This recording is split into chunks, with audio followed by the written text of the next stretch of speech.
బాణత్వం వృషభత్వం అర్ధవపుషా భార్యాత్వం ఆర్యాపతే ఘోణిత్వం సఖిత మృదంగవహత చేచ్చాదిరూపం దధౌ త్వత్పాదే నయనార్పణం చ కృతవాన్ త్వదేహ భాగో హరి పూజ్యాత్ పూజ్యతరః స ఏవ హి న చేత్కో వా తదన్యః అధికః. తారకాసురుని కుమారుల ముగ్గురు బ్రహ్మ ఇచ్చిన వరంతో 3 నగరాలను పొందారు.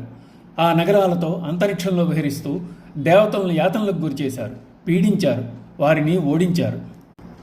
ఆ 3 నగరాలు 1000 సంవత్సరముల కాలంలో ఒక్కసారి మాత్రమే కలుస్తూ ఉంటాయి. త్రిపురాసురులను సంహరించాలంటే ఆ నగరములు ఆ విధంగా ఒక్కచోట చేరినప్పుడు వాటిని ఒక్క తేజోవంతమైన బాణంతో ధ్వంసం చేయాలి. దేవతలు శివుని ప్రార్థించారు. త్రిపురాసుర సంహారానికి శివుడు ఉద్యుక్తుడయ్యాడు. ఫలితంగా విశ్వకర్మ రథం నిర్మించాడు. దానికి సూర్యచంద్రులు చక్రాలుగా అమరారు. వేదాలు గుర్రాలయ్యాయి. బ్రహ్మ సారథిగా మారాడు. మేరు పర్వతం విల్లుగా, అనంతుడు వింటి నారిగా ఒప్పారు. శారదాదేవి వింటికి కట్టిన చిరుగంటగా మారింది. విష్ణువు గొప్ప తేజంతో బాణంగా రూపొందాడు. అగ్ని బాణపు మునయందు జ్వలించింది. పార్వతీదేవితో సహితంగా శివుడు రథం అధిరోహించాడు. వింటికి బాణం సంధించి విడిచాడు శివుడు. త్రిపురాసురులు దగ్ధమయ్యారు. అదే విష్ణుమూర్తి వృషభమై శివునకు వాహనమయ్యాడు. ఆర్యారూపంలో శివుని శరీరంలో సగభాగమయ్యాడు. శివుని పాదములను దర్శింప కుతూహలంతో వరాహంగా మారాడు. జగన్మోహిని అవతార సమయంలో శివునితో మిత్రత్వం సలిపాడు. శివుడు తాండవ నృత్యం చేస్తున్నప్పుడు విష్ణుమూర్తి పక్కనే నిలబడి ఢమఢమనాదంతో మృదంగం వాయించాడు.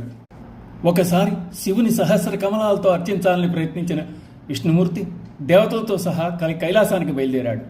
సహస్ర కమలాలను సేకరించి పూజను ఆరంభించాడు.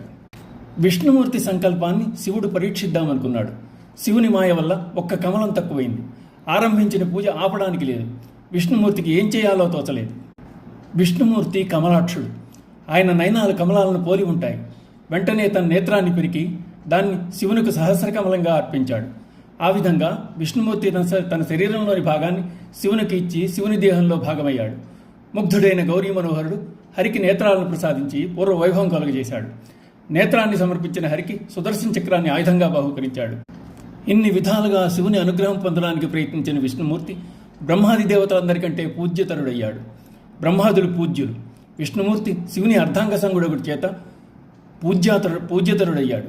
ఇక పరమేశ్వర, నీవు పూజ్యతముడు కాక మరేమవుతావు అన్న భావం వ్యక్తమవుతోంది ఈ శ్లోకంలో. ఓం నమః శివాయ.